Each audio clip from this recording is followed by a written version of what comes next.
Social media खोलो तो हर रोज एक नया स्किन केयर ट्रेंड। इतना शोर है कि समझना मुश्किल हो जाता है कि भाई सच क्या है और सिर्फ प्रचार क्या है। तो आज इसी उलझन को सुलझाते हैं। हाँ, तो यही सवाल है ना? चारकोल मास्क, चावल का पानी, कोरियन क्रीम्स, इंटरनेट तो भरा पड़ा है इन सब से। लेकिन क्या ये सच में काम करते हैं या बस एक और ट्रेंड है जो आएगा और चला जाएगा?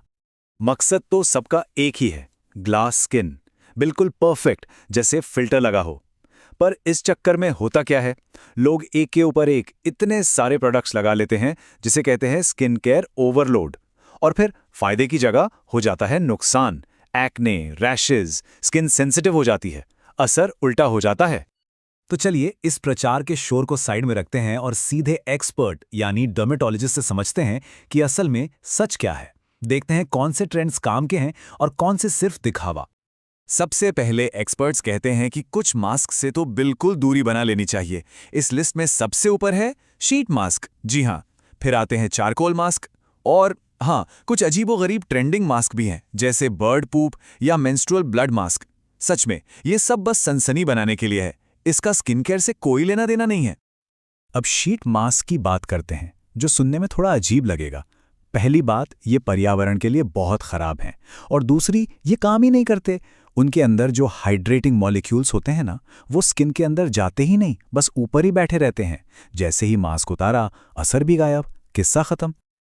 और वो कॉफी या चीनी वाले स्क्रब्स, उनका क्या?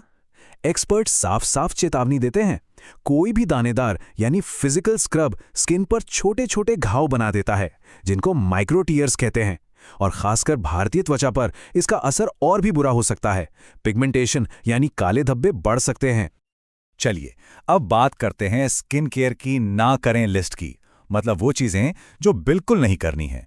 जानते हैं, कुछ इंग्रेडिएंट्स को एक साथ मिलाना स्किन के लिए एक डिजास्टर रेसिपी साबित हो सकता है।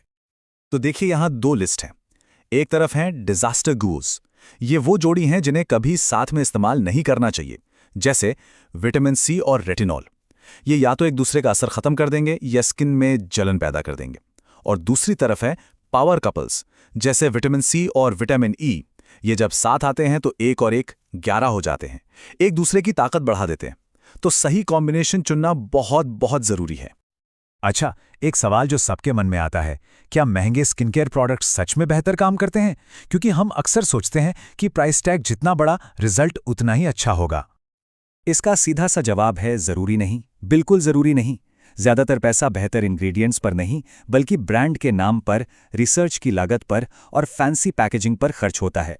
सच तो ये है कि कई असरदार डर्मेटोलॉजिस्ट द्वारा सुझाए गए प्रोडक्ट्स काफ़ी किफ़ायती दामों पर भी मिल जाते हैं और वो उतने ही अच्छे होते हैं।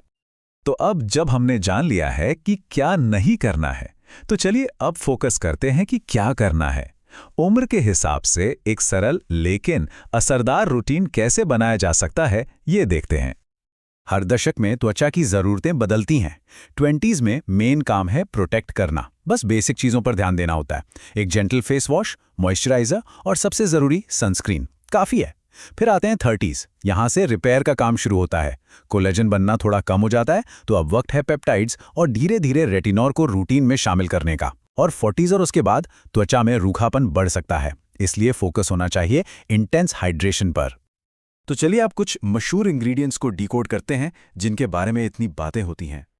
सबसे पहले है नियासिनामाइड। इसे फिल्म के सपोर्टिंग एक्टर की तरह समझिए। ये हर रोल में फिट हो जाता है, सूजन कम करना, स्किन बैरियर को मजबूत बनाना। पर यह कहानी का मेन हीरो नहीं है।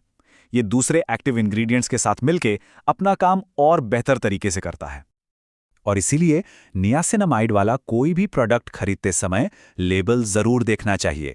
एक्सपर्ट्स के मुताबिक 2 से 5% का कॉन्सेंट्रेशन सबसे असरदार और सेफ होता है।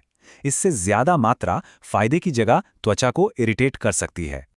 अब आते हैं उस इंग्रेडिएंट पर जिसका नाम हर जगह सुनने को मिलता है, collagen. Collagen creams, collagen supplements, marketing तो जबरदस्त है।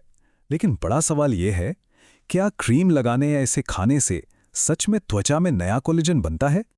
तो सच ये है, कोलेजन क्रीम्स के जो मॉलिक्यूल्स होते हैं वो इतने बड़े होते हैं कि त्वचा में समा ही नहीं पाते। वो सिर्फ ऊपरी सतह को नमी देते हैं, बस।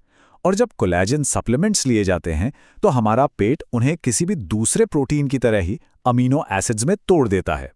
हाँ, इससे त्वचा का हाइड्रेशन थोड़ा बेहतर हो सकता है, लेकिन ये झुर्रियां या पोर्स नहीं मिटाएगा।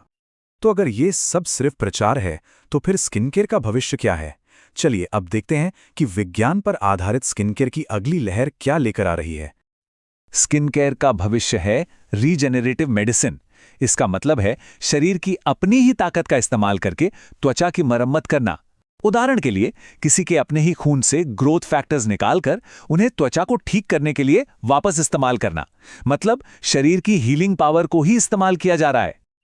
और इसी में एक नई चीज है एक्सोसोम्स। ये हमारी कोशिकाओं से निकलने वाले छोटे छोटे बुलबुले हैं जो ग्रोथ फैक्टर्स से भरे होते हैं। ये एक तरह के फिक्सर्स हैं जो पिगमेंटेशन कम करने से लेकर सूजन को शांत करने तक हर तरह की मरम्मत में मदद करते हैं। ये स्किन केयर में एक बहुत ही रोमांचक डेवलपमेंट है। तो इन सारी ट्रेंड्स और इस सारी साइंस के बीच एक बहुत ही सिंपल, एक सुनहरा नियम है जो हमेशा याद रखना चाहिए। और वो नियम ये है, त्वचा को असल में सिर्फ 2 चीज़ों की ज़रूरत होती है, प्रोटेक्ट और रिपेयर, यानी सुरक्षा और मरम्मत। सनस्क्रीन से त्वचा को सुरक्षित रखें और एक अच्छे क्लेंजर और मॉइस्चराइजर से उसकी मरम्मत करें। बस इतना ही काफ़ी है। तो आखिर में ये सवाल खुद से पूछना ज़रूरी है, क्या मौजूदा स्किन केयर रूटीन त्वचा पर बोझ डाल रहा है या असल में उसकी रक्षा कर रहा है? जवाब कुछ भी हो, बस एक बात याद रखनी है, कम ही ज़्यादा है, खासकर जब बात त्वचा के स्वास्थ्य की हो।